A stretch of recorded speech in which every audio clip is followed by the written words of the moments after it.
Okay, here we are, gentlemen. I've got Daniel with me. I've got Paul with me. And we're going to be doing our commentary for Night of the Living Dead from 1968. If you expect some sort of educated, immensely detailed commentary here, you're going to be sadly disappointed. But if you just want three drunken louts just talking about how much they love this film and just going on tangents, then you're going to get that. And so for those of you at home, listen to us do the countdown. Have your players, however you're playing this, set, and we will start after I count down from 3. 3, 2, 1, play.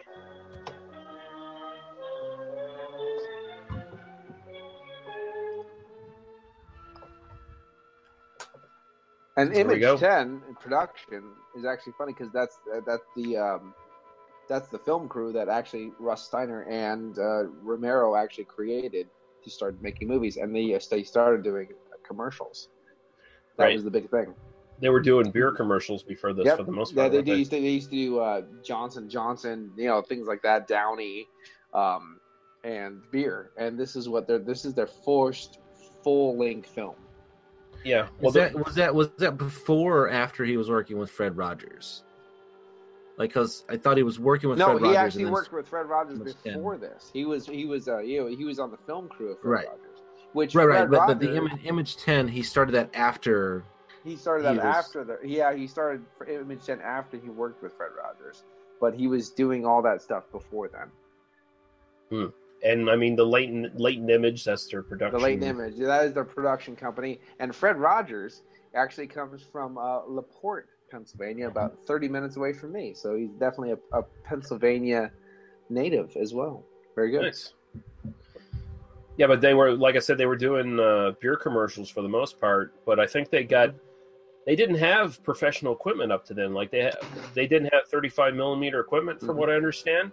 And they got the money. They put the money in because they got a commercial for I can't even remember the name of the brand, but it was some big cleaning brand that wanted a professional. It was Downy. Was it Downy? Yeah, and the Downy clean, and then you actually see Carl Hartman in that commercial. Because that's basically what prompted them to invest in 35 millimeter cameras, and then there's like, hey, we have 35 millimeter cameras, let's make a fucking movie. When you see the entrance of the car here, which is his mom's car, I believe, or something like that, you actually watch him park right here as he took a long tour around the graveyard. The curve for that graveyard is correct. There's two more turns. He took the longest route around that graveyard. It's a big, giant square, and parked exactly where he entered the graveyard to shoot everything he shot here. Everything in this shot that you will see for the next 15 minutes is in maybe a 20-foot square, 20-yard square. So they didn't go deep into No, he didn't go deep at all. He opened up a very small platform by driving around the whole thing and shooting exactly where he shot at. It was exactly where he came in from.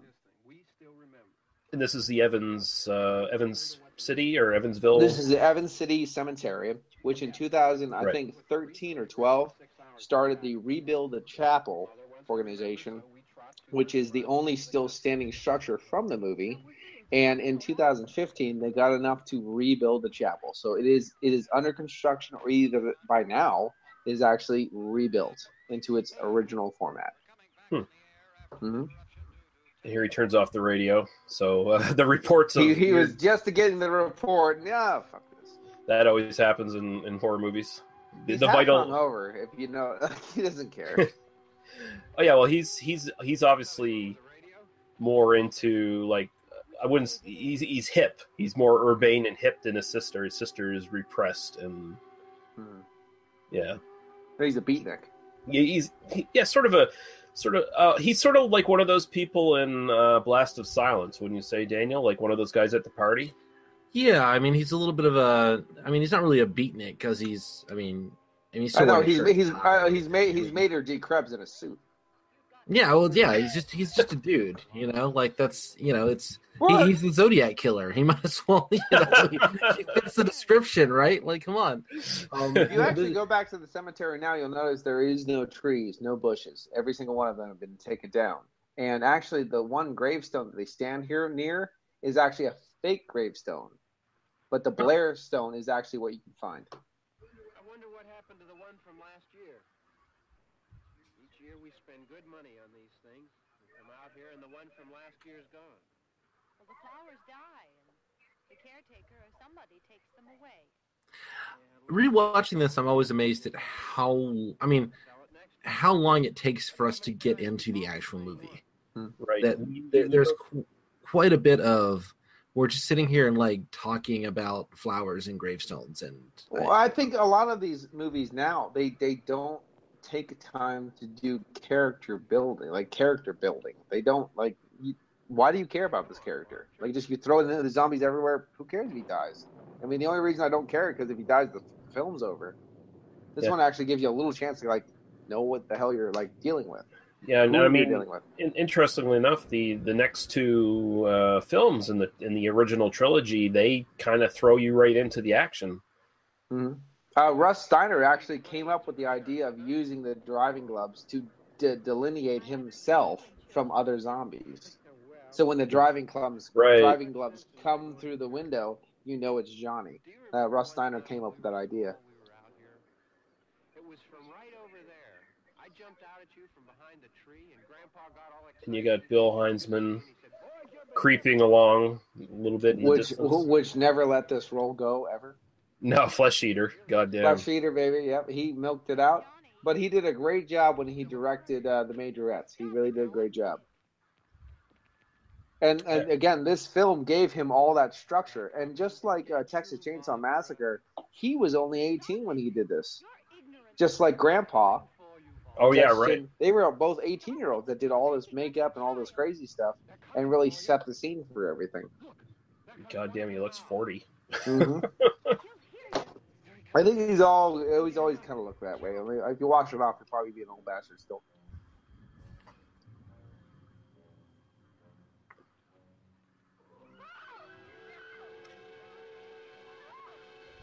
Now, it's interesting to note that, so this is the first big screen, version of like the modern zombie. This kind of establishes the modern zombie. Before then, they used to be called ghouls. Right, the voodoo, and I mean that's what they kind of referred to them here in the script or as whatever. Ghouls, anyway. yes, ghouls, yeah. But well, the modern zombie takes roles from this. It's like the new idea of it, yeah. Right, but there's really no serious established rules here other than they're slow and you can kill them by shooting them in the head, right? So they haven't really had any forethought. Like none of these people knew that they were going to be making 2 more movies after this, and then it was going to spawn all these other zombie movies. So they weren't thinking too hard on being too solid on what these zombies can and can't do. So you look here, and Bill Heinzman is exactly. Can he do this? Can he pick up rocks? Can he smash this? Can he do that? And there's a car with a literal pull out choke. By the way, you don't see this anymore. And the nice thing that you just saw there, when she was by that gravestone, she literally had to be on her knees to take that shot because the gravestone is very small. So even though it looked like she was standing there, she was actually hunched down pretty low. And you see her running away without shoes. And then later you see a shot where she loses her shoes. So, boom, check that out. See, here he goes here. Like, you wouldn't see that in Dawn of the Dead. You don't really see, like, a zombie turn, look at a rock, pick it up, and then, like, try to smash the window. Oh, rock smash. Good. Yeah, we're back to Phil Hartman on Saturday Night Live. Fire bad. I feel like they're almost more scary in that they're less defined here. Right. Oh yeah. That is there's a better sense of there's less of a sense of like this is a defined kind of enemy that you can sort of imagine. The one thing about this film that is so cool with that is if you look at the color version, they don't really color the zombies, and I think that makes it even better. Yeah, and they're just kind of. The thing about the car that you see here, she actually got her car hit by somebody, and they're like, "Oh no, don't. It's fine. Don't fix it. Let's ram it into a tree first." Right. I remember reading that Yeah, story. and it's like, and I'm like, yeah, that's perfect. Oh, thank God you hit your car on someone. We needed to wreck it anyway. It really is a testament to like just low budget filmmaking. Yeah, now I mean, like, no, let's fix it with Allstate because we needed to smash it anyway.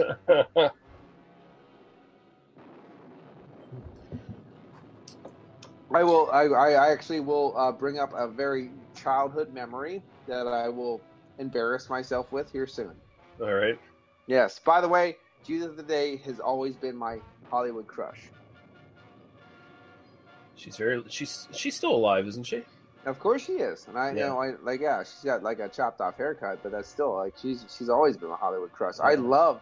See, the thing is, people bitch about how Judith Day is the helpless this and helpless. There's like I'm sorry, but like she is like the cutest thing because of that. No shoes, helplessness. Like how can I just hug you forever, please? Like it's okay. Yeah. Well, I'll take care of you.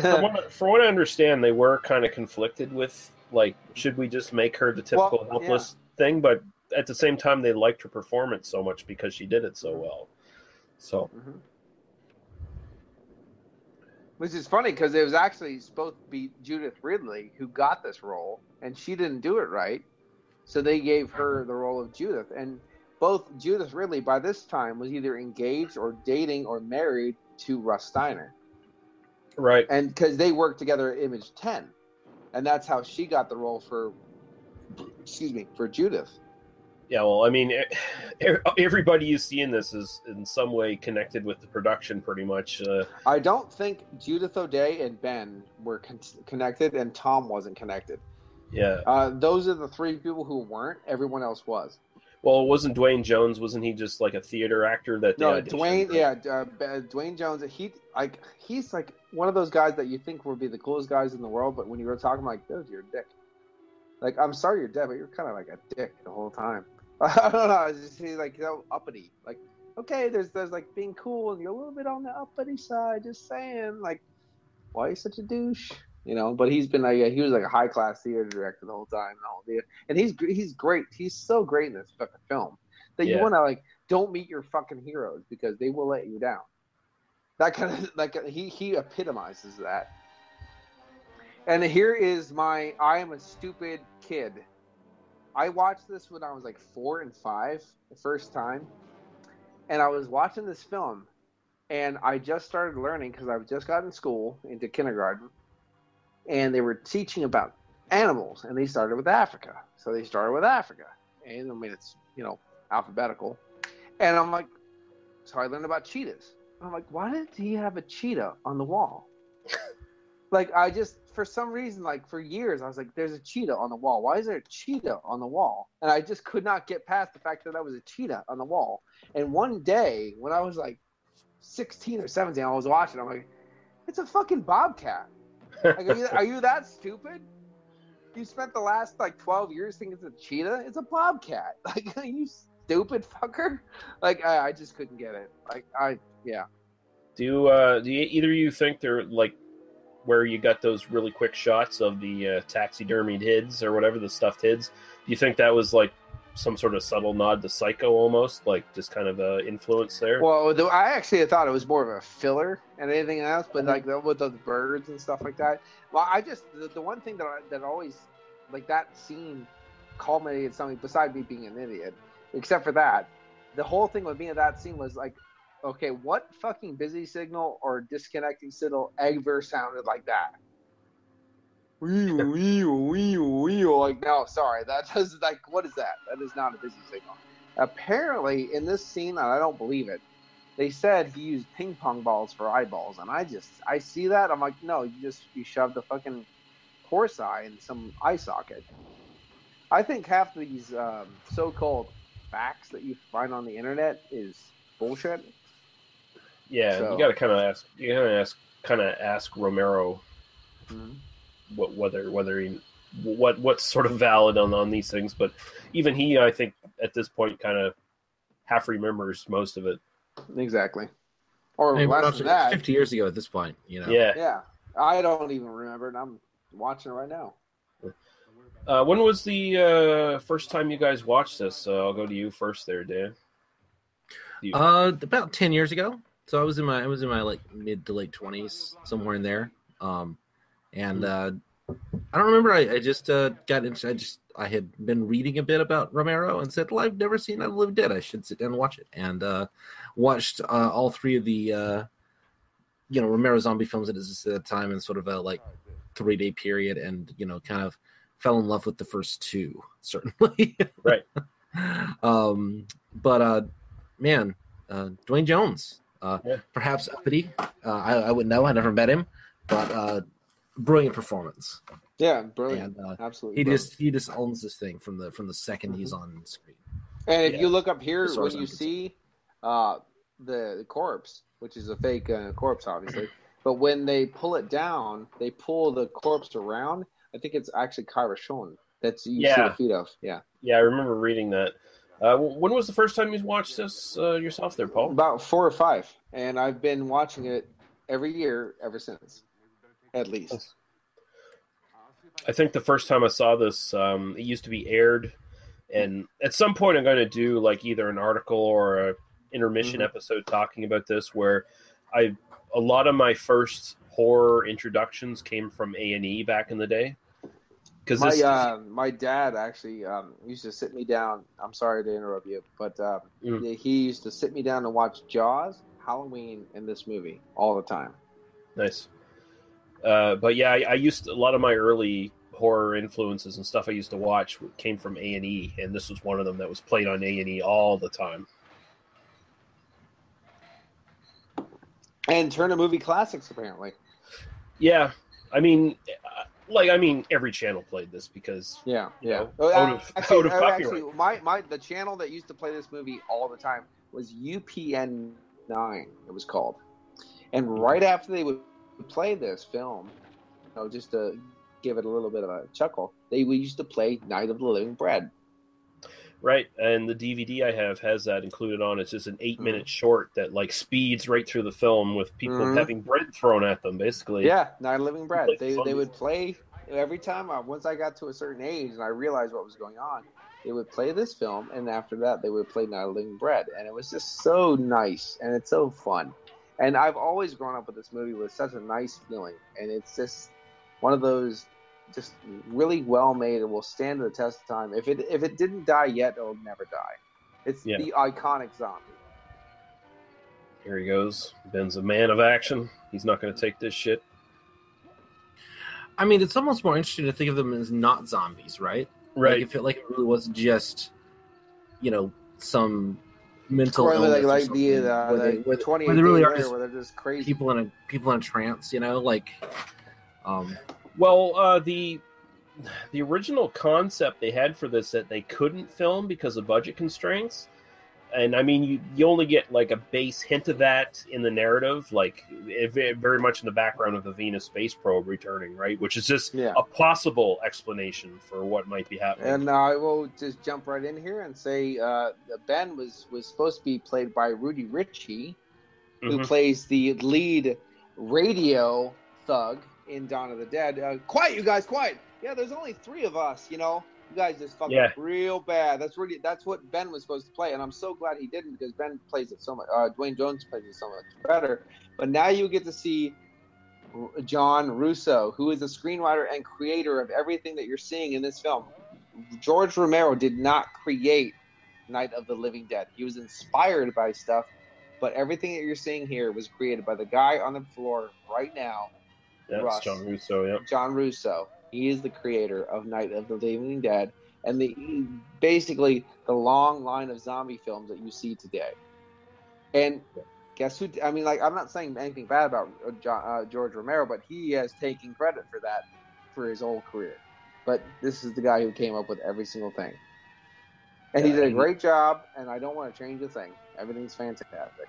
And like the original idea for this, like I was saying before, they realized they didn't have the budget for it. It was going to be more like Plan 9 from Outer Space. There was this idea of aliens resurrecting the aliens. dead. Yep. Yeah. So it was all aliens. It was all this crazy stuff, and they were like, well, why don't they just be like zombie cannibals. And George was like, what? Like, no, like I said, we just eat the dead and be like, yeah, okay, we'll call them ghouls. And like, so yeah, okay. I wish I was a fly on the wall while they smoked so much you couldn't even see, and just like hang out and listen to them, with a gas mask on, because it probably was pretty thick of smoke. Because and the one people said, it's absolutely true. And they were funded by a cigarette company at the time too, I believe, Lucky Stripes or something. Everyone smoked in the film. It was non-stop smoking. They never stopped. But the thing is, they didn't fund the film as like they weren't in the film, but they always, whenever a fucking actor or an actress got done smoking, there was a fucking pint of this and a big old fucking pack of this every time they got done doing it. Like, here, smoke this, smoke this. And it wasn't because like they were funding the film with monetary. They were funding the actors. Get hooked on this. Show us this in the film. Like, that's very underhanded, but very clever at the same time. Because one of those motherfuckers will walk on set smoking something, and you'll get like a cheap pull in your film or whatever. I'm like, wow, that's pretty good.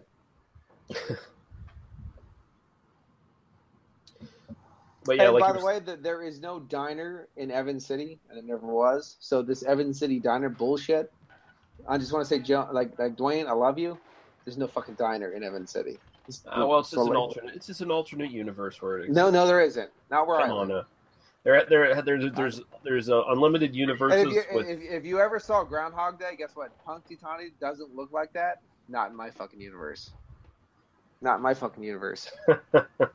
Calm down. I'll cut you. But I do like it gives you enough details where you can fill in the backstory yourself. Like, he's obviously the only black man within miles in this movie, and he looks like he's like a traveling salesman or something like that, and he just happened to stop over. No, he's just trying to get his welfare check. That's all. He's black, remember? Oh yeah, and he's just stopping over into this rural hick community where all of a sudden, he's trapped with all these crazy white people. That's the worst thing about this film. And this is the thing is, I'm with Russo. I'm with Russo on this, and I'm with Romero. See, you have to understand. I'm not trying to say this because they said it. I watched this when I was like 4, and like I've been watching this my whole life. I've never pulled a racial aspect out of this film because it seemed okay to me. Like, I didn't think about race when I watched this. He's Dwayne. He's Ben. He's okay. Like, I didn't grow up being racist. You know what I mean? Like, I didn't like. You have to be racist to see race. You have to be. No, you have to understand the difference, and you do have to understand the difference of race and racism to understand like how the prejudice of race and this, like, you have to be aware of it. If you're not aware of it, you don't see it. And when I grew up watching this, I never thought of Ben being black, and black means you're bad, and all the white people are this, and like these little nuancy hippie or whatever like fucking Daniel wants to be. Like, that's fine. I get it. But like, I never grew up seeing this. And I will say this, and the only reason I'm saying that is John and George didn't write it like that. They wrote it for a white male role. That's what they wrote Ben as. All the lines that Dwayne says is all Ruby Ritchie, because they wrote it for him. Well, I read that they actually rewrote it though after they a little John bit says after. I read the thing about John. He goes, "We didn't write it like that. This is what he said. This is what it says in the thing." And the only thing that he ever wrote is when he starts slapping guys down and slapping this, like no, here, I'm the king, this and this. And I was like, okay, you're going a little bit overboard.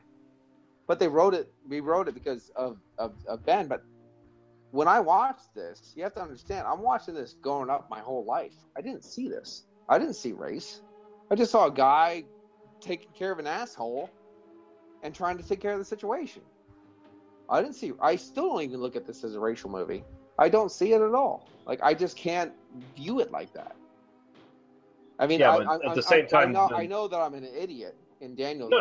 for not looking at it like that, but I just don't see it like that. I can't do it. at the same time, the beauty of movies is that everyone can interpret it in a different way.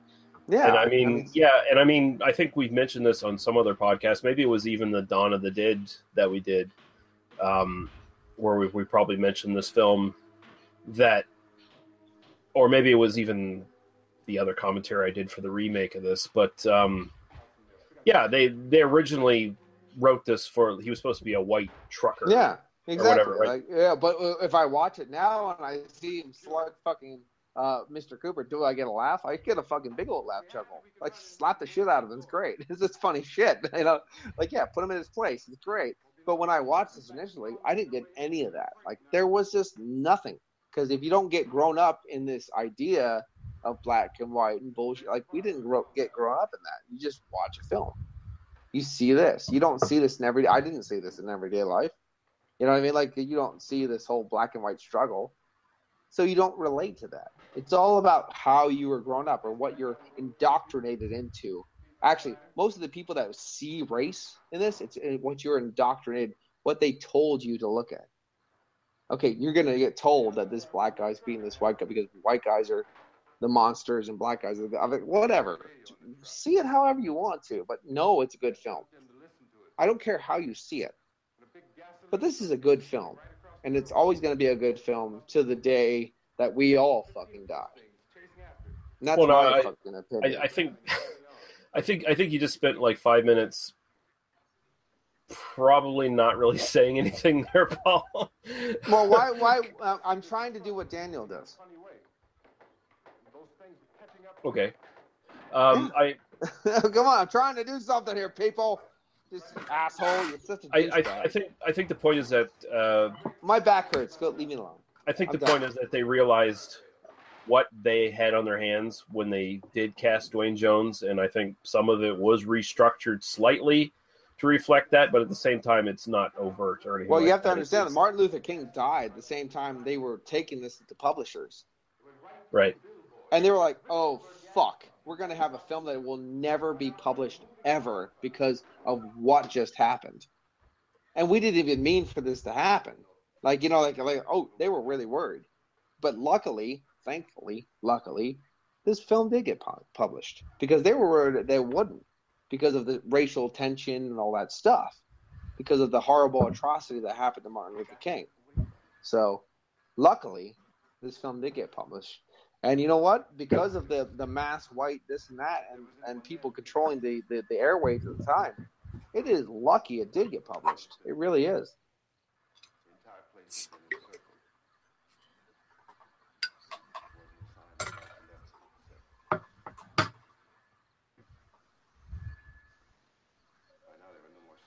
So now he's trying to figure shit out.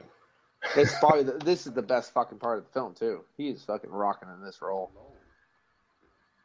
He's trying to keep rational. Like I said, like it feels like there's implied backstory here where he's a salesman or something who just drove into this town, and now he's just stuck. He's just stuck with all this crazy shit going on. There's this one line in this fucking whole thing. Right here. I just wanted to crush them. It is the best fucking line in the whole fucking thing. I'm like, wow, that fucking feels good. I just wanted to crush them. Like, wow, that's epic. Yeah, all these people just got their whole life turned upside down, like within less than a day. Yeah, and it doesn't matter what's standing in front of you. If you don't like it, you just want to plow through them. Like, it does, like get the fuck out of my way. Like, wow. Like, that's rough. I mean, that's a testament to Dwayne Jones' performance. I mean, it's so good. You believe him because he's just this rational guy who was driving through here and he stops in somewhere and now he's in a spot where he just stuck a fucking tire iron through like some dead guy's head. Who was trying to? He's probably one of the, as far as like Dwayne Jones' acting in this film is like probably one of the tops ever. Like as far as acting, God, Dwayne Jones is so fucking good in this film. Would you guys say it's one of the, like, I mean, I think we've mentioned that Romero generally he picks amateur actors for a lot of his stuff, and in some cases it kind of shows a little bit in subsequent films, especially. Yeah, but this one he picked someone that was purposely fucking not. Yeah. I mean, he's maybe the most professional actor who's ever appeared in a Romero film. Fucking right.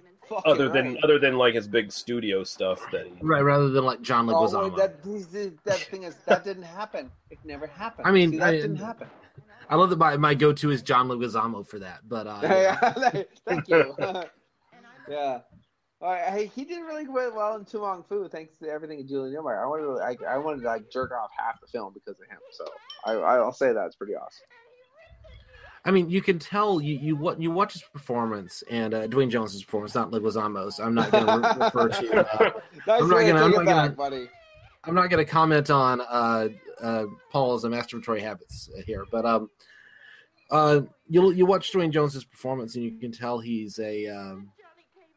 has a mannered acting style. He has a very like a style that seems to be kind of built for the stage. He has a style that's clearly. When I say professional, I mean that not necessarily in a 100% positive way. Because I think that what Denzel Washington is. Well, Romero gets such a like when he uses why do you these. compare him to some other black guy? What's wrong with you, dude? Calm down. Okay. Calm down. Okay.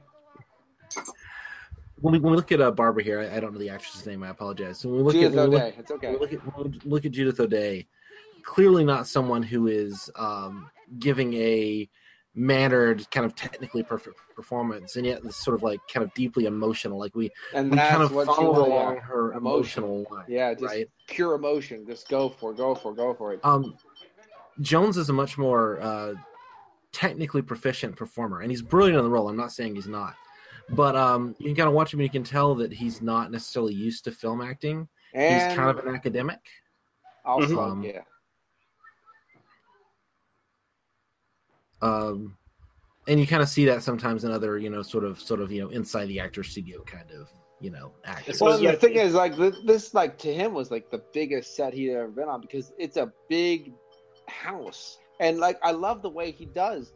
The thing is, he doesn't stand there and give a line. He moves about the house. His house is his studio. Like, he will move about the set and do things and be very vibrant, but yet still be stone cold the whole time because this house is going to get torn down anyway before they did this film. So go to town, have fun, Yeah. And they set up just enough. They only had like 3 cameras, I think, at max. And they let Dwayne be the set. And that's the best part about this film. It is so great. I love that we kind of ease into the way that characters are introduced here, because we're now looking at the time code. Sorry, 30 minutes. 38 minutes or something like that. Yeah, 32 minutes in, and we've really only met 3 characters, and one of them is dead. And certainly watching this the first time, I kind of thought this is going to be the movie. We're just going to sit here and watch Dwayne Jones, hammer nails into wood for another hour, and it's going to be great, and we're going to get some zombie action, whatever. But coming up pretty soon, we're going to add a whole bunch more characters. I love the fact that you got to explode into life. Like, oh, by the way, how you doing? And there are all these people who have been in the cellar for the entire time we've been walking around. There are people that have just been listening to all this happen for hours of on-screen time, or sort of in universe time, and I have not come up. And once for me, the movie begins once we get into the dynamics of the various kind of groups of people and sort of cliques that form. And right. I like the fact that when Mr. Cooper's like, I didn't hear anything. What are you like? Oh, I heard a lot of screaming. Well, I didn't hear anything. I thought you said you didn't hear it. I can't tell anything from down there. Like, you bitch. Right. It's like, wow, you're fucking amazing. But now, like right here with Carl or Dwayne Jones, we're getting that. We're still getting that sense of let's make the zombies be zombies. Let's make the zombies act like zombies. Let's make everything like let's these two people be afraid in this house and try to fight against it. We're setting everything up so everything makes sense when everything goes down. It's a nice little build up. It's a beautiful build up. It's exactly what I love about a film. It's probably the best build up Romero's ever done on one of his films, really. Yes, because a lot of those is like, oh, well, we got zombies everywhere, and the next thing, oh, it's quiet for a while, and then we have zombies everywhere. But where did you have where you didn't have zombies everywhere? Like every film that he has ever did, like Dawn of the Dead starts with zombies everywhere. Day of the Dead, zombies everywhere. Like, okay, can we have one where there isn't zombies everywhere? Like, and you actually have some character build up for a second, and there you go. This is the film that does that. So here we go, like Afraid of Fire, like these zombies, they're much more informed by like the Universal Frankenstein's monster at this point. Fire bad. I'll go back to the Phil Hartman episode. Fire bad. Yeah, pretty much. And I mean, definitely a lot of the inspiration was there's definitely some Universal monster inspiration there, because this is kind of the transition point between the classic monsters into like the modern age of kind of horror.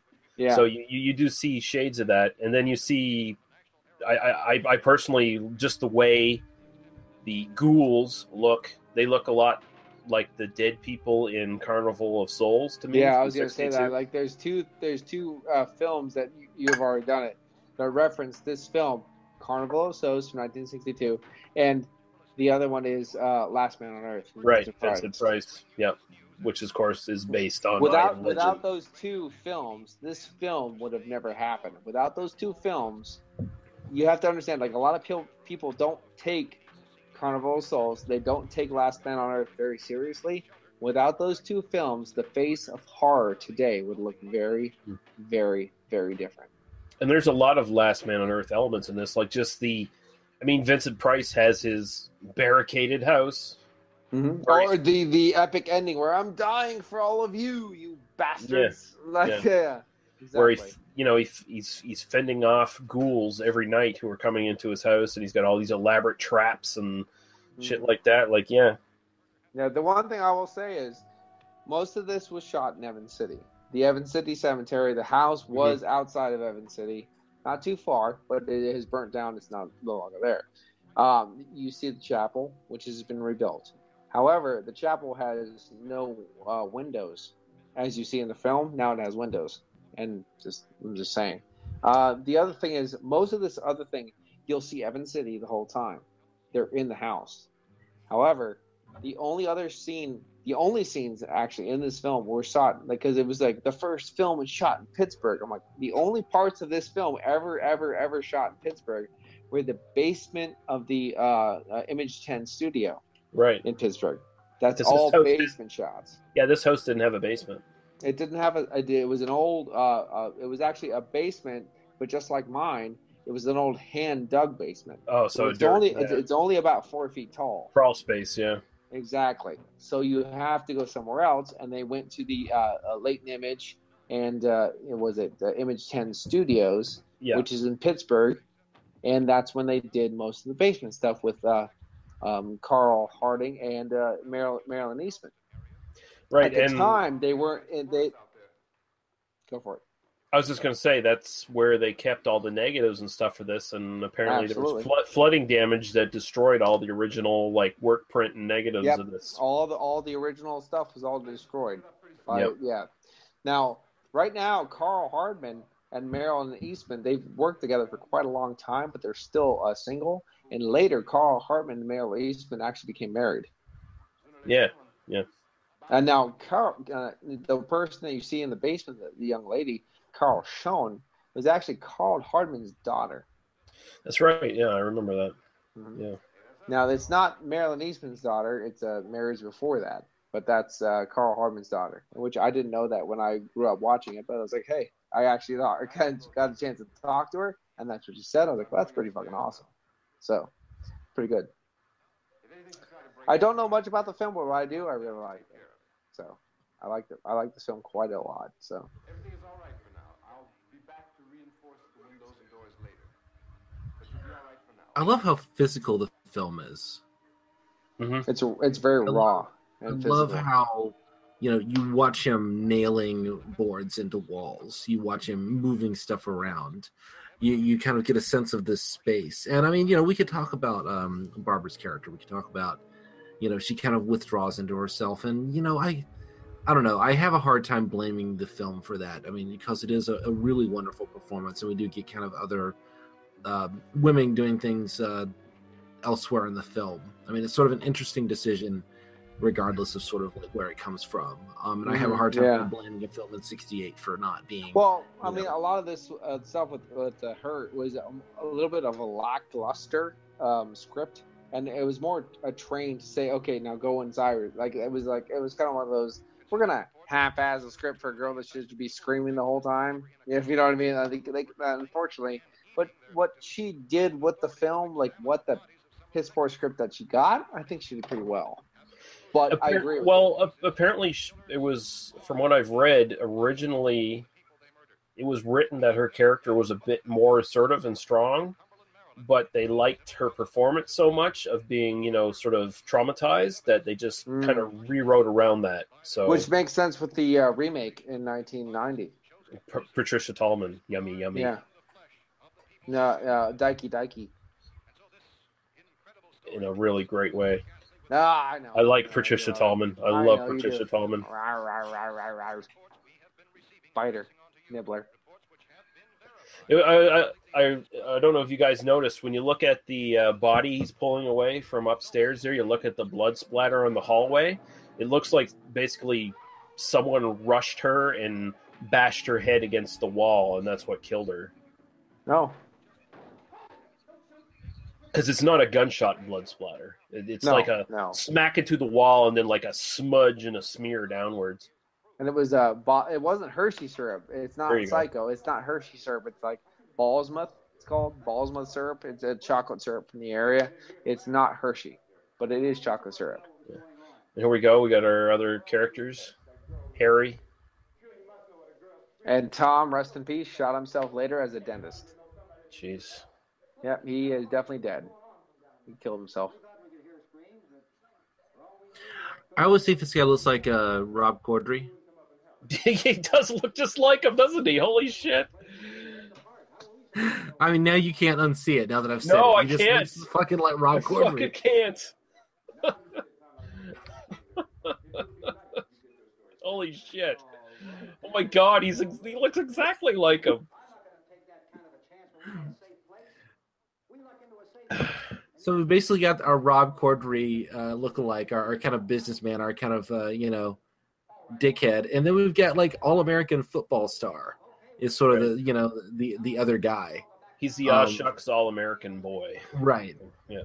And this is kind of, for me, this is where the film really starts. The stuff that we've seen before this is great and sort of like setting the mood and atmosphere.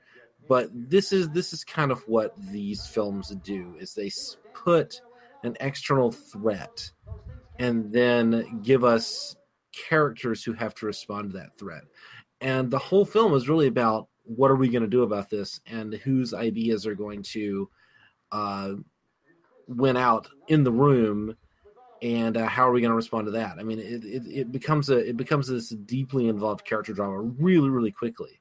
Because of the threat of death outside, and I mean, as we go on, I'm sure we'll talk about it more. But eventually, the irony comes out that maybe someone's ideas weren't as good as the other person's that you weren't sympathizing with. I mean, this Rob Corddry here is a complete shithead. Yeah, complete shithead. He is absolutely. You're supposed to hate him throughout the movie. And yet, it turns out, in the end, his idea ends up being the best idea. Yeah. Go hide in the basement. Of course, it's only the best just because the zombies the ghouls didn't actually break the door down, right? Which nobody could predict ahead of time. But It ends up being like, yeah, you're right. Let's go in the basement. There's going to be a group of people, a bunch of rednecks are going to come and kill all the ghouls tomorrow morning, and we'll be able to come out, and everything's going to be fine. As long as you're not the black guy, then you get killed. But, other than that, everybody's fine. But I love the performance because, and this is actually like Harry's another really strong performance here because he sells this asshole who is obviously fucking scared and he's trying to assert himself because he's so scared. Like he's trying to, he's trying to rise above that and he's kind of a, like you get the idea that in his real life he's kind of a small person and that he's a bully. And but out of this, he's one of the most amazing actors because he's the one of the most quiet, beautiful guys you've ever met in your life. It's like one of those kind of deals. Like, really, you're him? He's such a douche. Wow, it's fantastic. Look how high he wears his pants. Jesus Christ! Look at how he stands. Like look at Dwayne Jones here. He's kind of like got this suave, kind of like slightly laconic look. He's almost got a James Dean quality to him. Right. And then all American guy, kind of standing there like I'm a stocky big guy, whatever. But then you look at Harry, and he's just, he's literally like gesticulating. He's kind of got a slight like scoliosis like tilts to him. Yeah. There's this very clear, almost like a 12 Angry Men kind of character. We just had gesticulating on the show, by the way. Yeah, we are not without our moments. Yeah, well, as fingers were being like chopped off with wood at that. Yeah, the clay fingers with the syrup in them. Yep. I love the fact that now you get that. I love the shadows in that shot. Feel. Sorry, I was just. Oh no, the shadow. The noir, shadowy chaos this film has. I love the black and white. Let the shadows hide what the viewer is supposed to fill in. It's so great. Mm-hmm. Oh, I love this. Well, it's noir, but it's also sort of social realism. There's a hint of. I don't know anything about social realism. I'm pretty thick, but I get it at the same time. Sure. because it's a reality here, because we're not kind of like it's not kind of larger than life, And the naked shot. Oh, my dick is hard. You gotta love the naked zombie, right? Oh yeah. And you get to see Marilyn Eastman as a zombie eating a bug off a tree. How cool is that? Oh, I love right there she is, baby. Oh, she's beautiful. I just love the image of all these zombies just walking around, and I like that, like Romero through all the zombie films, he just brought on all these extras and said, just do whatever you kind of want to do. Mm-hmm. Yeah. If around. You show someone how to be a zombie, you'll have 100 people being like you. Because if they were training these people, they'd all be doing fucking Boris Karloff, right? Mm-hmm. They'd be doing Thriller.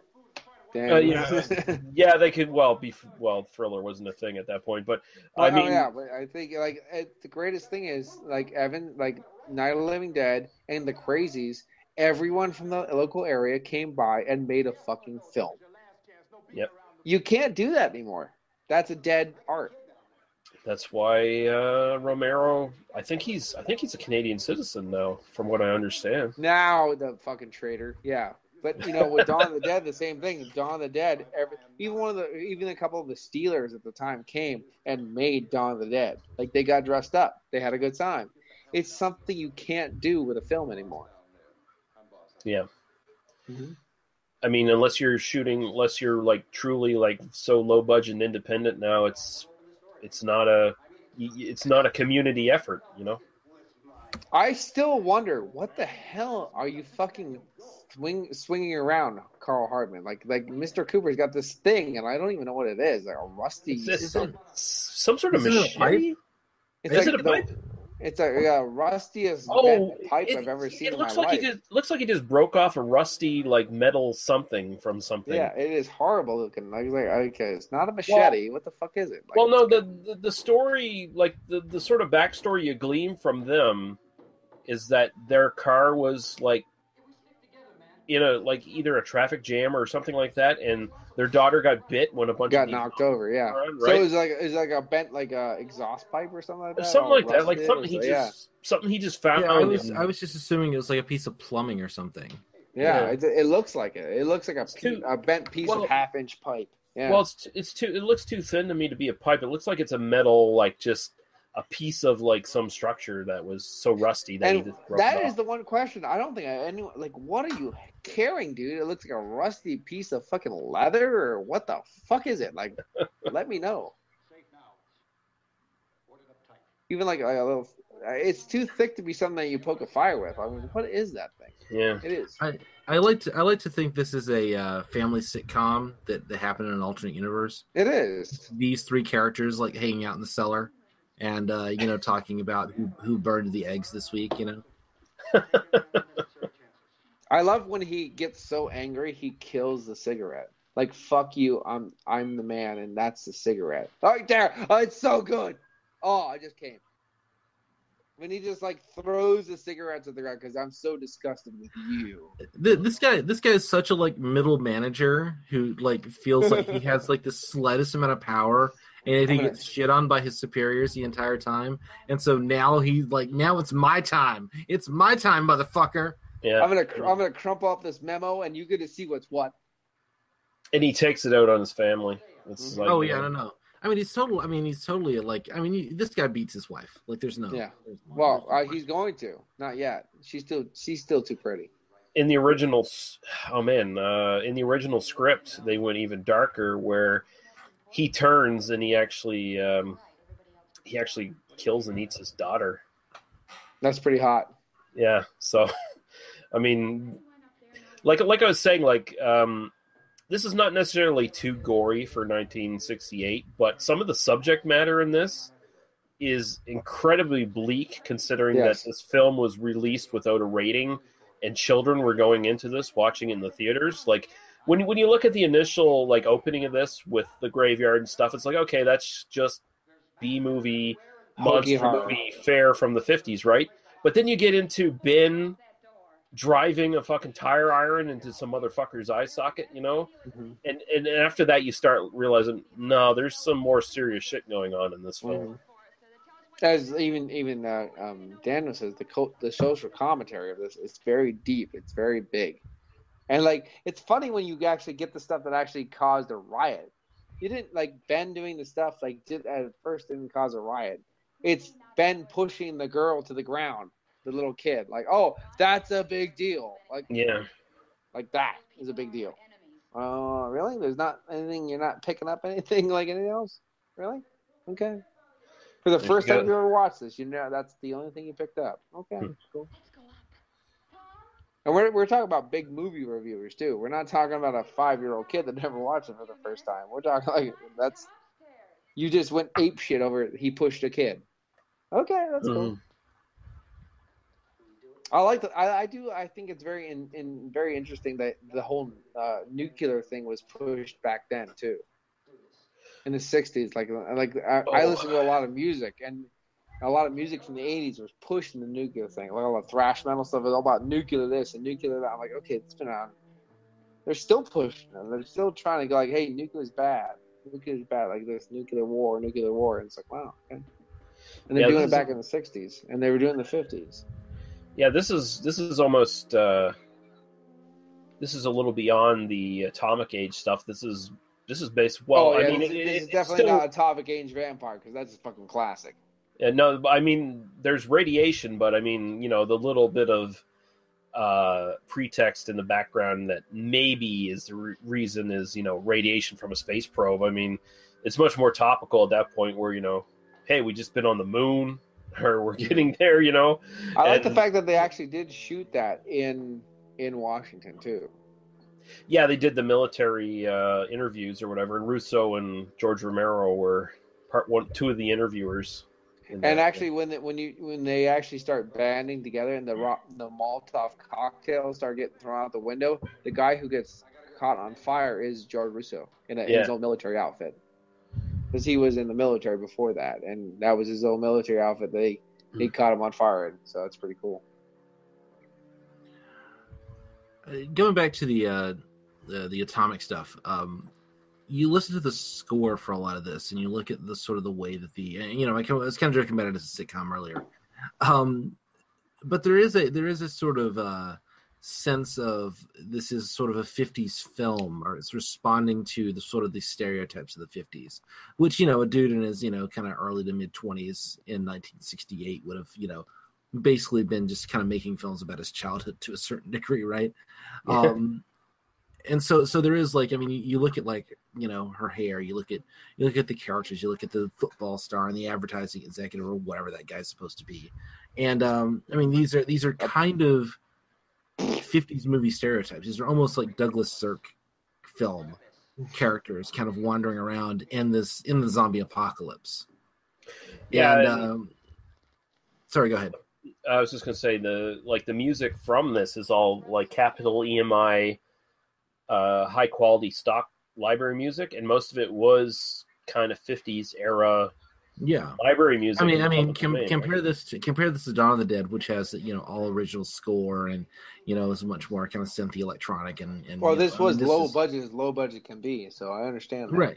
No. I mean, I think, you know, it's low budget is like once you know what budget you're working on, you work within the constraints you have, and they use it artistically. You know, they use it in a way, and like it doesn't feel generic, although it kind of is a little generic because they're kind of repurposing it in a very modern way for this kind of new situation, this kind of response to it, and so, you know, in a way, I mean, we're making this in '68, and you can't deny the sort of right now realities. We're talking about this, and in 1 year we'll have a 50th anniversary of this film. Yeah, and it's like, okay, whatever you guys did, you did it right. But at the same time, at the time, was it hokey when they first did it, you think? I don't know. But it's pretty like, it's hokey. The more you see it now, the more, the hokier it is, and this and that. You can play with things. Honestly, nothing in this feels hokey to me. I think it's very viable.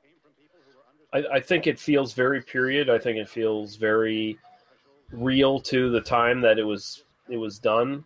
I mean, even though like the music used in it is the stock library 50s stuff, and I mean, some of it is actually recognizable stuff that you hear on like other TV shows and movies. Like there's the movie Teenagers from Outer Space from 1959. Some of the music from that, and it was just library music, same library music is used in this. And I think it's very well done. I mean, just seeing stuff like this with the TV, with the news reporters and stuff, grounds it in reality for me. When you actually watch the news report, that's actually the sound booth from Image 10. They turned it into a news booth, but that's actually the sound recording studio for Image 10. And the girl in the background that you see with the beehive back in there, she is actually the zombie that you see in the night dress, the long sleeping dress. Huh. Yeah, that's her.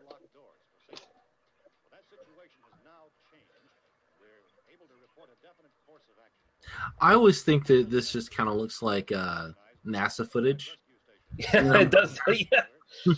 You know, it's a dude. You know, it's a newsreader with like a kind of big glasses talking into a camera with a headset. You know, I always think it looks like, you know, man has landed on the moon. You know, like here he goes. This is it. And live from NASA now, from the moon. Which, I mean, this is Apollo era. I mean, this is straight up. This is right in the midst of Apollo, so that's not an accident, you know. Yeah. The one great thing I'll say about the colorized version of this film, all the TV stuff you see is still black and white. Oh, that's that was at least the smartest decision they made after colorizing. And they only color the zombies only the slightest, so they basically stay set in black and white, and it gives it a very nice feel. Yeah. Oh, and there you got the rescue stations that again you see in Dawn of the Dead. Although they're outdated. I love when they do it, and I go, I've been there. Like, it's like, I've been there. I will say I'm watching this on the we're watching this on the YouTube version for this recording, but I watched the restored and remastered DVD edition, and they've cleaned up the visuals enough to where you can actually see the text. The text, because usually it's white. It's like, okay, whatever. Yeah. And that's that Romero without a beard, guys. Just understand that. Like, your turtleneck, no beard. Hold on, is he the interviewer, or is that Romero? Yeah, it's Romero right there. No beard. Turtleneck. The Orson Wellesiest looking person who ever The Orson Welles Welles is George Romero. ever has ever existed. Yes, exactly, Daniel.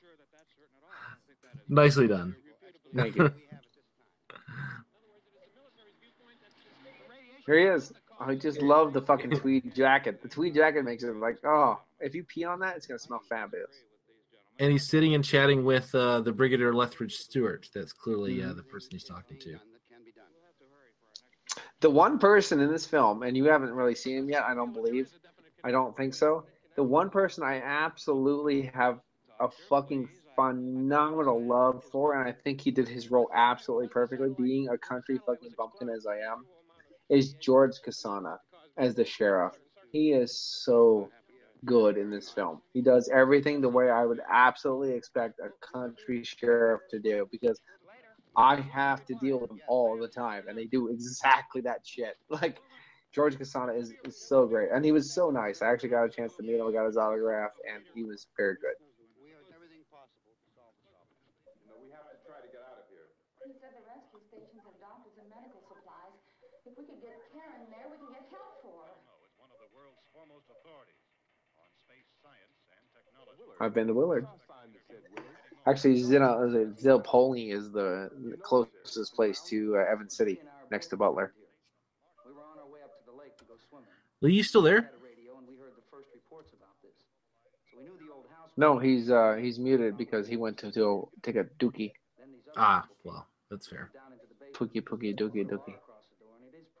Yeah, I think this. Who's the guy playing the All-American football star guy?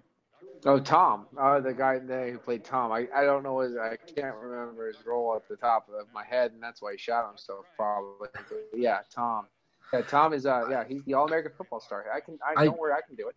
I kind of feel like he always feels like he's reading off cue cards in this. He really does. And the best thing is, if you look at the, I'll tell you about my family. If you look at the thing of where the rescue stations are at Greensburg, that's where my grandfather was born. Like, it's like, I am so Pennsylvania, it's disgusting.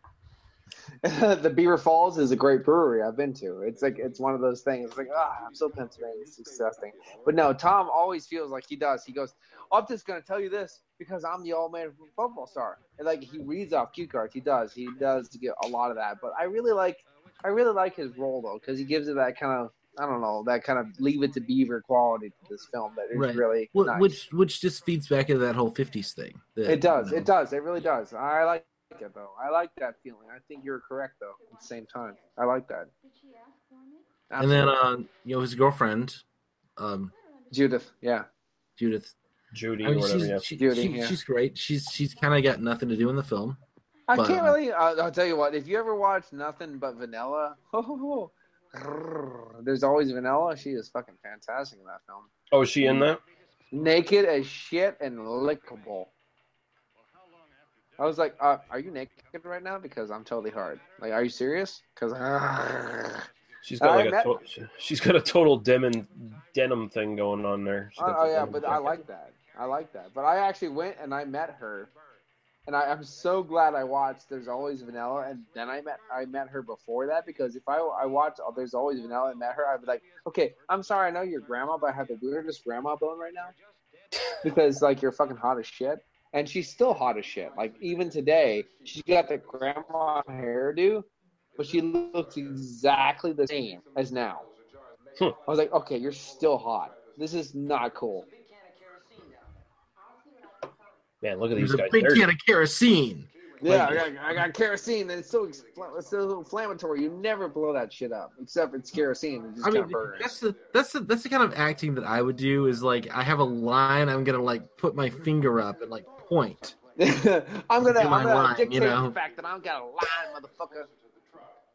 There's a can of kerosene down there. Oh, wait a second. I've got a can of kerosene. Oh, look at this. It's not a can, but it's a box. There's a whole box of kerosene, because that's how we store kerosene in 19. I found some jars and some towels. I got a key to the fucking pump. Let's do this shit. I've got PEX and kerosene. That's who this guy is. Well, this is a rural country home in Pennsylvania. They're not exactly caring about safety. It's the. What are you trying to say, Lee? I'm saying What are you you're all trying to say, hillbillies. Lee? That's what I'm saying. I'm saying it's the Well, I'm not going because to say you're wrong because I have lots of cans of gasoline outside that is not safe and not OSHA regulated, so I completely agree with you. but at the same time, fuck me. But at the same time, fuck you, Lee. Yeah. No, but I mean, this is I see the same thing here all the time too, because where I live is fairly rural in Nova Scotia, where it's that attitude of that's safe. I'm good. I know what I'm doing. I know what I'm doing. I'm not going to blow myself up. If you blow yourself up, you know what? Fuck you. I mean, when I worked at a gas station here, people would come in and you actually worked. Oh yeah, I worked. Wow. You have to work in Canada? I thought you were just all like fucking fascist. But yeah, I mean, fucking guys would come off the fucking mountain in their pick 'em up trucks with their fucking wooden fucking trailers on them and shit. You don't have mountains in Nova Scotia. Well, no, I mean we call them the mountains, but they're just like the smallest part of the Appalachians. But they fucking they come down from there and in their trucks. They would be filling up their fucking gas cans for their pick-em-up trucks. Yeah, and their pick-em-up trucks, yeah. Filling their gas cans, smoking at the fucking pumps. Do you hear this shit, Daniel? You hear this shit he's talking? He's talking lots of shit. It's pretty fantastic. I love it. It's actually got me really, really hard thinking about my pick-em-up truck. It's just that attitude. Oh, I can smoke while I'm pumping gas. It won't catch we could play this game, but I'm from Alabama, so why? Oh, you would lose instantly. Yeah, you lose automatically. Like, there's no hills, there's no this, and there's no that. You just lose. You're done. I am the winner. I'm the winner. You know what? You were saying Rob Couldry before with Harry. This guy kind of looks like Steve Carell with like a lot of muscle mass on him. A young That's pretty Steve fantastic. Carell. That's pretty fantastic. I'm telling you. It's like Steve Carell's early like softcore porn career. Right. That's getting me hard. I'm just thinking about it right now. It's like Sylvester Stallone when he was doing porn. Yeah. Like the 30th person that's not a virgin. Oh, it's pretty good. I like it. Oh, that deep hug. That deep hug. Ugh. This guy almost feels like if this movie was made even like 5 years earlier, this guy would be the hero of the movie. I'm touching a girl. Well, or if it, I mean, there is a degree in which all of the sort of the men in the film, I mean, are kind of three male leads. There's only any one of them two, could be the lead. There's only two male in the film. The rest of them are all bitches. So there's only you have Ben and you have Cooper, and the rest they're all bitches. So yeah, deal with it, sons. You got bad and you got worse. Pick one. She's right. And you know what? You didn't get any because you know what? They all fucking died. That's the best part of the film. Spoilers, Paul. Spoilers. Oh, I'm sorry. Did I spoil it? I just spoiled it. Okay, I'm not. They all live except the ones that died. Right. Thank you. See, took it back. I took it way back. I went in the way back machine, and I took that fucker back. Hey, thanks for that. I'm gonna shove it in my pants. I don't know why he put it in his pants. Let me just shove that fucking down my dick. I'm like, yeah, you don't have a pocket? So I read that they actually had like markings where like all the wood was supposed to go. They didn't. They actually didn't to do matching footage. Yeah. You can see some of them. They actually had writings on the board that correlated to the markings on the wall. So each 39 board was a 39 board. Like, and if you looked right there was a number on one of those boards. Yeah, they had the board marked with the wall. Yeah. Some of them they actually put on backwards if you look close enough. I also do love this moment where he has to shove the curtain above the rod, because that's not something you see in a film in 2017. That's not something you see when you do a second take. That's the that's the we got one shot. It's fine. It's fine. It's good. It's fine. Yeah, dude. If you ever watch me make a film, you'll see a lot of that's fine. Just shut the fuck up. That's all I can do. I can't do a second take. I'm not bothered. I can't be bothered to do that. Oh man, this plan and that is you'll get to see Russo here get lit on fire. Right. And this plan just fails miserably. It's not a terrible plan. It's not a terrible plan, but it goes right there, very badly. Fire, but like, well, the whole point is that not everyone's on board with everyone else as far as making the plan work. Keep the bitches inside because the bitches screw it up. My jacket's cut. Boom! Oh, yeah, you're all dead. Well, Harry screws it up and Judy screws it up. And, like, who shoots a fucking gas tank? Like, I'm sorry, like, he does it correctly, but who shoots at a gas tank? No one. No one, Ben. No one. Remember that talk we had a few minutes ago about hillbillies who think they know what they're doing? Look, just because he's black doesn't mean he's not a hillbilly. And that's what we're trying to get at that. He's still a hillbilly, and he's going to shoot it, because I can do no wrong. I'm magic. Boop. Get away from the truck. And there's Harry, that asshole. What an asshole. I just go, I got lit fired, I'm going to shoot the gas tank. We're good. And the guy's like, I am so shitty. Like, I want a pizza, and I'm defecating myself right now. So, why not light them all on the fire? Fuck it. Okay, so there you see a big mistake that's made in almost every zombie movie, and I don't know how they feel like they can get away with it, but Ben just did something there. He shot a zombie in the torso where he clearly could have shot that zombie in the head, and he knows that's the only way to kill these motherfuckers. It's in the fucking heat of the moment, Lee. I guess, but I mean, like... Every time we ever had sex, you always shot me in the torso. You never shot me in the head. Well, I mean, that's a different story. It's in the heat of the moment. That's because he didn't want you to die. Yeah, exactly. I love this shot because it is. I mean, this is really good direction because it establishes where the torch is going to be. But don't worry, let me shoot this off. Boom. Yeah. Oh, fuck me. So it actually, I noticed it on this watch through. Like, all of this is like actually like physically and visually represented ahead of time that like this was going to be a disaster. Yeah, yes.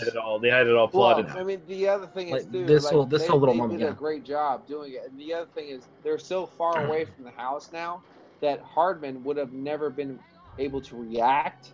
He would have like not known what was going on. So he did a reaction, even though he's so far away from the house. It would be like, I see fire. So, like the thing is, like, but like. They do it so it's so close up, like he's getting everything that's happening, and you can't see it from that direction. But at the same time, you get it. You don't need to ask those questions. Like, oh, I get it. Oh, my jacket's caught. The best line in the film. The best line in the film. My jacket's caught. Boom. Yeah, I should apologize. I was wrong. Judy doesn't screw up in this film. She just has her jacket cut in the door. It's the remake. It's the remake where Judy screws up. Oh, are you fucking kidding me? It's my jacket's cut. It's the best line in the film. My jacket's cut. Oh, because in the remake, it's Judy who's driving the truck. Oh, really? No. Oh, that's wrong. No, it's Tom that's driving, and my jacket's cut. Boom. Really? Your jacket? I'd be like, you know what? See ya. I'd leave. You know what? Fuck it. I'll get another girl. I think Dwayne Jones is just kind of a bad shot. I think he's seems like it. Which I'm not. Are you saying like he's a bad shot because all you can see is his shirt because he's Negro? What are you trying to say there? I'm just saying like he is probably not as well practiced with the gun as other people in this area might be, and like he's a hell. I tell you what, him and a torch, they get along pretty well because he fucked up that whole crew with a fucking torch.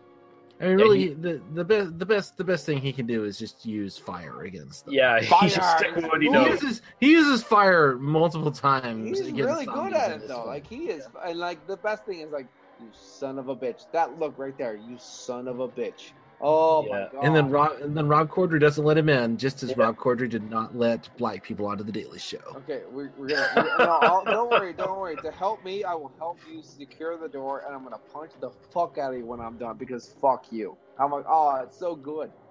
Can we all agree that if Dwayne Jones had stuck to using a torch at the end of Night of the Living Dead, he would have survived? Motherfucker, I got a torch, son. I'm sick of all these motherfucking zombies with these motherfucking torches. Like, he would have. I mean, he would have been the Samuel L. Jackson of his day. Absolutely. The posse would have come by and said, "Hey, that zombie's got a torch. It must not be a zombie." Yeah, because like, look at me, I'm waving the torch around, asshole. Oh yeah, it's pretty much There's I'll Harry shoot looking. you. I'll shoot you because I'll shoot you because you're black anyway. But whatever. That is the question is like, and I think the film leaves it ambiguous about whether they shoot him intentionally or not. They don't though. That's the thing is that's the problem with this film. It was not written for a black man. It was written for a white guy. Even the death. Well, we'll get to that when we get to the end. No, we won't. I'll do it now. It was written for a fucking white guy. Well, yeah, he's gonna die anyway. It was written one way and then directed knowing there's a black guy on fucking screen. You're racist. Stop being racist. You make my dick hurt. Well, I don't have one, but if I had one, it would make it hurt. God damn it. Eat. You're so sexy. And actually, most of these people were not the people on the crew that day. Most of the people, that was the lady from the show in the sound booth. A lot of the guys that were doing this were actually executives from the office that came down just to do this shot. And the stuff they were eating was ham covered with that chocolate syrup. So yummy. Yeah, and that's the thing is the only thing I got from that was actually they had the big pig roast. Right. And yeah, the thing is, I never got the ham covered with chocolate. I actually it was a big barbecue pig roast, and they just went to town. So I don't know what's true and what's not, but the guys went on the 25th anniversary and said, yeah, they had a big pig roast, and most of the guys that were actually eating shit and getting slopper shit were actually not even people that were there. It was a record executive from the office that came down to get messy. And they're like, go for it, have fun, because I don't feel like it. It's hot and bullshitty, and you have a good time. So they did it. Pretty awesome. Then basically sitting there, we fucked up. I love that the wife comes up and she's like kind of holding her head, and she's a little bit like, when you have a headache, take BC powder. I got a headache this big. Yeah. Bear. It's Nuprin. Yellow. Different. Daniel makes a good point. They all came from commercials too. So. Just trying to get to a motel before dark. Yeah, how many bullets does he have? He didn't look like he had a lot. Actually, Judith Ridley, who played Judy in the film, she actually was just an executive. She was a secretary. However, in the Calgon story, where the Calgon company funded a lot of money to the Image 10. In the Calgon story, you see Hardy, Mr. Cooper. However, there's a girl that looks just like her from the distance. That's not actually her. She's not in that. She's not in that commercial, even though that girl in the background looks exactly like her. That's not her. She was only in one beer. She was in one beer commercial, and There's Always Vanilla. Man, he got quite the bruise from that punch. Oh, he got all kind of fucked up. Yeah, I know. But where is it?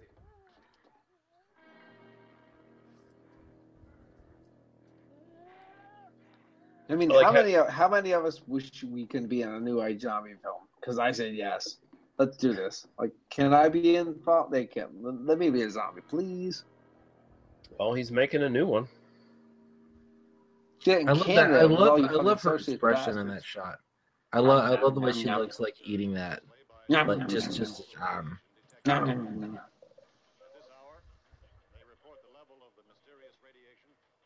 Clerton. I actually had a 3-pound burger in Clerton. It was fucking fantastic. Yeah. Denny's Beer Barrel Pub. That's a fucking. I just got it. It's a fucking hit. Denny's Beer Barrel Pub. 3 burger challenge. Fucking fantastic.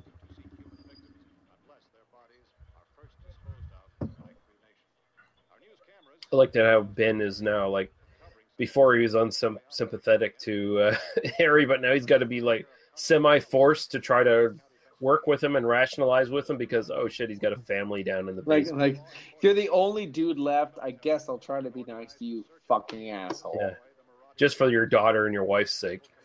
Other than that, fuck you.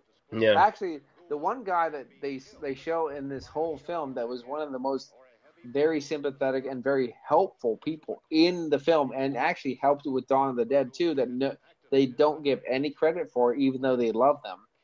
Like, you know, if you know what I mean, like they really appreciate the guy off camera, but they don't give him the credit he deserves. Is Vince, the one guy that is in the posse. He helped so much with Dawn of the Dead, Night of the Living Dead.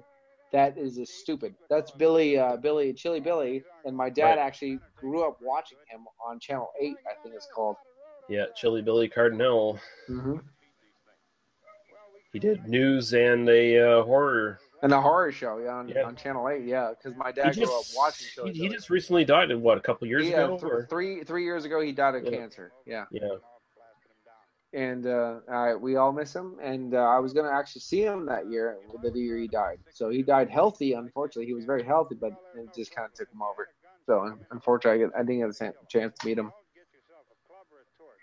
And that is George Casana, the sheriff, and he did an amazing job as far as I'm concerned. Second best performance in the film.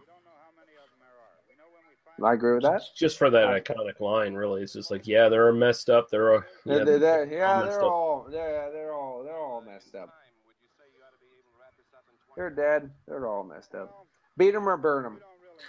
I do kind of. I mean, again, I do kind of wish these were. I do kind of wish this was the Crazies, that these weren't actually zombies. Mm-hmm. But the Crazies did a really good job. I have to say, if you watch the Crazies, the Crazies is brilliant. I mean, the Crazies is, probably. I mean, maybe this gave enough meat. This film gave him enough meat to do the Crazies. So I'm glad. Exactly. And I'm glad both of those films are there, because the Crazies is just goddamn phenomenal. And you know what? There's people that have never watched it, and there's people that have watched it that don't appreciate it. Like, how do you not appreciate the Crazies? Like, what's wrong with you? It's like there's people that watch Night of the Living Dead that don't like it. I'm like, okay. Like, really? I'm there sorry. we go. Power's out. Power's out? Rob Corddry's like, well, how am I going to be on camera now? Well, okay, so something dark in here, motherfucker. So something here. Uh-oh. Did they actually spend 2 days in the house? Because you see the daytime shots of the posse going around shooting zombies. So was this thing ongoing and these guys just sort of walked into it? It was like already going on earlier in the day, or what? Because there's kind of a weird shift there between night and day.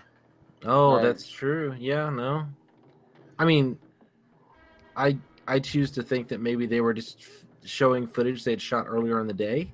Right. Well, I always look at it like they're trying to show in a very. Don't even try to quote me here, but it's trying to show that it's a progression of days. Like you have to like okay, just because it says Willard doesn't mean it's close by. If you know what I mean, like it's a progression of days. Like okay, so that might have been happening somewhere else in the state. Exactly. Yeah. Exactly. Somewhere close by, because I mean the posse does eventually get here to this house. So, but now somewhere else. Finally, the TV is back on, and now the TV is progressing this, that kind of thing. I don't really think about it too much, but the thing is, if you try to, you're just gonna get confused, because you're right. You know, there's only 2 days. I think it works. Everything is 2 days. You know what I mean? So if you don't look at that too much, I think it kind of works, because I mean when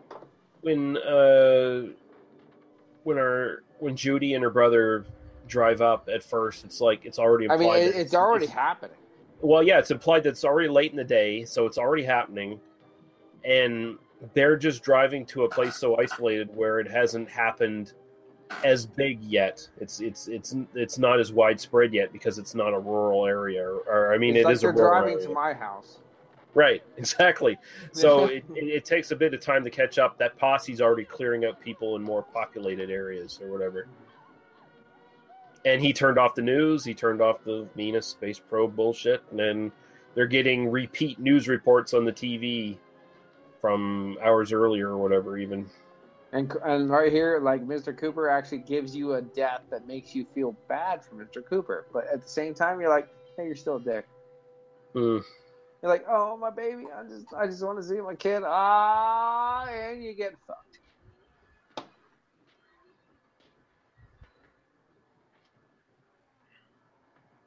No, so close, but yet, and no. Oh.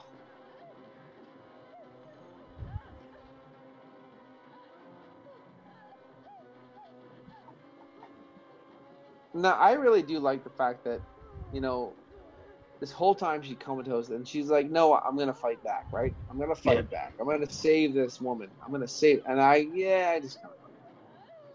She just kind of comes out of it, and then there's somehow Bill Heinzman's zombie did not get killed in the initial attack on the house. He's just kind of wandered. He kind of wandered around to the other side or something. Don't worry. No, I was like, where the phone was, that was where I was. I'm good. I was texting at the time. My baby. I mean, this is such a human moment, right? Because it is. I can't process it. Yeah, I can't process. I can't get. And God, this is just truly. I mean, I actually bought a trowel to her just a sign. Apparently, that's in someone's private collection now. It was bought in an auction. That trowel. Oh. Mm-hmm. Yeah, but I mean, here's another too. I love that, like that. Yeah, but here's another instance of where they hadn't fully fleshed out the zombie rules yet. The zombie's like straight up slashing, that's something you wouldn't see a zombie do. But the thing is, it wasn't anything back then. It wasn't structured. Yeah. Which is just on the from a modern perspective, because this isn't a zombie movie. I mean, these are just all people. They're just on drugs. That's all this is. Yeah, LSD. This is one of those goddamn marijuana. They're on the wacky weed. That's the marijuana. This is Werewolf on Wheels, motherfucker. So we got Bill Heinzman. And the driving gloves that come through and pick the driving gloves up. Yeah, there it is. Goes full circle. We see Johnny. That homely motherfucker was smacking the shit out of fucking Judith Ridley's pussy the whole time. Oh my God, you're so fat and ugly. It's hilarious. I was like, you are one lucky son of a bitch. I even told him that when I was like, that's your girl? Yeah. You are one lucky son of a bitch because you are ugly as fuck. Takes her down like a vampire. Just like I'm gonna eat you like nachos, bitch. Here's where the number. Oh my God, that was the biggest part of the film. Oh, you can't have that. You can't. You threw a kid down. Like none of that. Like everything else was fine except for there. And I love the fact is, if you would have just went to the basement like the fucking guy said, you'd be fine. You stupid bastard. Well, of course, the only reason the zombies ever really got in was because of Harry in the first place, basically. Yeah. They would have got in anyway. I mean, there is that thing of like the true horror of the zombies is they're slow and they can't catch you if you walk around them or whatever. But the idea that they build up in masses until the point where they just push the wall down. Mm-hmm. And if there are enough of them, they're just going to get through the doors, regardless of how well you can, So the whole point is you. But here's the best thing: they all have tools. Every single one of them has something to beat with or push. There's George Romero right there as a zombie, pushing on something. And the irony, of course, is that all the banging and stuff that Ben was doing earlier on, like nailing all those boards and stuff, that sound was attracting zombies. Mm-hmm. Yeah, them trying to fortify themselves was bringing them to them. Yeah, so all these zombies were walking around this big rural area, and it was the sounds that they were hearing from this house that drew them to the house. My friend and I did a little test of zombie walks when we were doing that, because we live in a rural area. It was like something like 13 hours. It would take 13 hours of a zombie walk for me to get to my local town from where I live. And I'm like, that's a long ass time. Like the original Night of the Living Dead would have never happened, because we're just like, I'm just trying to get there. Calm the fuck down, guys. We're still working. In reality, they're in there for like 2 weeks. That's the exactly. Yeah, it's one of those kind of deals. right, put them all down.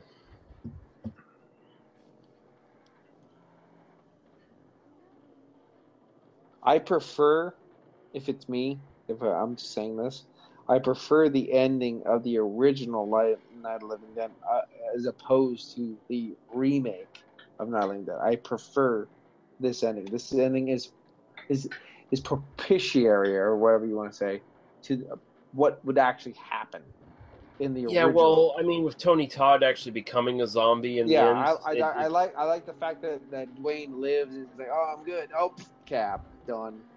Although there is a bit of sadness there because Patricia Tallman's character sees him, and it's like there almost feels like there's some recognition there for a brief second where he's staring at her.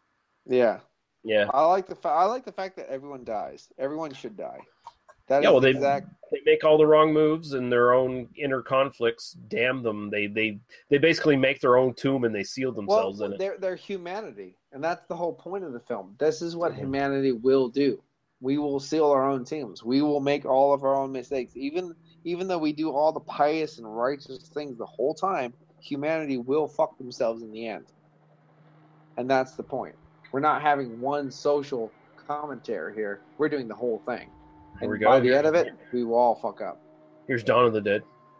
Yep. Because I'm a man. I'm a man. Those rednecks must be having a good time down there. Yeah. I love that scene. That is the sexiest fucking scene in the whole film of Dawn of the Dead. I love that scene. Because that's what we do. We have a big posse. We have a fucking big party. We do things. We have a good time. I've actually been across that bridge. It's fucking fantastic.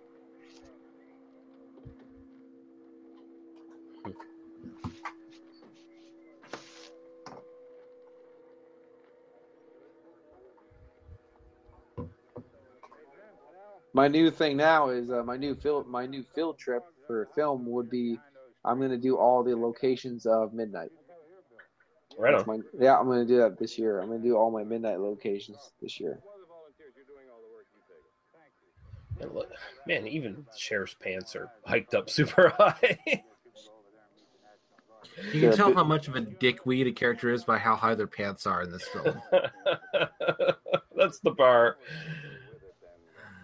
The height of the pants references how awful a person is. How high are mine? I don't even have any on. Like, it's pretty fucking fantastic. You're morally pure. You can't have in 1968. You cannot have what amounts to a lynch mob with dogs barking at leashes and not be referencing the civil rights era. I'm sorry, it just isn't a thing. So basically, what you're saying is, was it Legend of Boggy Creek is a civil rights movie? That wasn't civil rights era though. So that's I'm just saying, like, if they had dogs on leashes barking. So. You've got cops just randomly shooting at people without verifying that they're zombies or not. I was gonna say, like, is it like the kind of military behind them blowing away hippies at the same time? This is 68. This is like this imagery doesn't come out of nowhere. This is a fucking lynch mob. It is a lynch mob. Look at him. Well, there is the cold clinical like banality of like how they just gun there's people Vince down. right there. There's Vince. Yeah, like where they're indiscriminately basically putting people down, and it's a very like clinical cold kind of way they're doing it as well. The good old days. I mean, they don't know those are zombies. They have like. Yeah, sure. Some dude, who knows? Maybe some of them, okay, they got a good idea, but... I mean, like, I agree with you at the same time. If I was there, I'd shoot the fuckers too, because they look like zombies to me. Like, whoa, I'm sorry, you're a zombie. I'll shoot you. Like, And, I mean, if I gave you a gun, you'd shoot him too. Like, we'd, like drawing blood and rotting. From like 100 feet away? From like 100 feet away? No, well, pretty sure. Okay, therefore, I'm going to murder people. This dude's that's okay. I shoot you too. Like, it's all right. We're good. This dude's in a house holding a gun. It's Vince. There you go. See Dwayne. Doesn't see him holding a gun, but he sees him. Apparently. There you go. There's another one for the fire. Yeah, it was his own. It was his own kind of hatred for society that caused him to die. Because he would have been like, "Hey guys, it's me, I'm good," but no, he had to be all stealthy and crouchy and like apprehensive, and that killed him. Because he would have been like, if he would have ran out and be like, "I'm fine, how we going? I'm surviving," maybe he would have been fine. But no, he had to be like, "I'm crouching, I don't like people because I'm darky," and then boom, dead. I love these little stills. Well, this feels like These stills give a whole atmosphere to this. Well, it tells the rest of the story. It tells you the aftermath because they just walk in with meat hooks and drag the body away. They do a similar thing with the remake, but they do it in a more live action way. But I think the stills they actually say a lot more than the live action. This looks like something you'd see like not only like in a magazine or a newspaper, like you'd see in just news reports. Absolutely. Like still pictures, right? Because you wouldn't always have on spot video. I mean, it's almost like the documentary they made years later, right? And there is the ploy for J.R. Ritchie, Rudy. He wasn't in the film, but there's his name, J.R. Ritchie. Or J. Ritchie, yeah. And of course, Tom wasn't involved with this because he was actually in Vietnam at the time. Yeah, Tom Savini, yeah. Which actually makes me wonder, like, why the rest of the guys weren't in Vietnam at the time either, because there was drafts and stuff. But I don't want to ask those questions. But yeah, it's like unfortunately, he took that and he gave enough inspiration to do Dawn of the Dead. Is that Heinzman zombie there? That was Heinzman. Yep, that was a Heinzman zombie. Yeah, so Flesh Eater never happened. Why did Bill always look perfect for a zombie? Oh yeah, he just had that gaunt fucking look. Always looked 40 look. Mm-hmm. There you go. And Night of the Living Dead, one of the classics, will always be one of my favorites. Yeah, that end. It is linked on my end. It is linked with Carnival of Souls from 1962, which without that film, this wouldn't have happened. So, rock and roll. Thank you guys for enjoying me, or actually inviting me to this.